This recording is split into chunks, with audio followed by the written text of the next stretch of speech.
Телефонът ми просто прегря от един и същи въпрос. Как да използвам Атлас Тера Амино? И сега ме слушайте внимателно, защото това, което държа в ръцете си, не е поредният тор или биостимулатор, който е 85% вода и 5% маркетинг.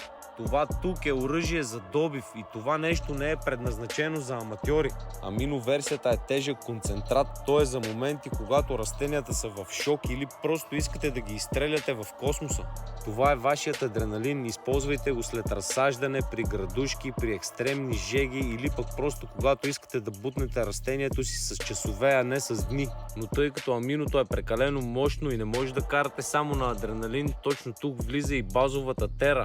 Тя е вашата основа при всяко поливане, тя гради корена и имунитета, също така подобрява почвата. Това пък е вашият ускорител, използвайте го веднъж 2 пъти в месеца или пък в критични моменти.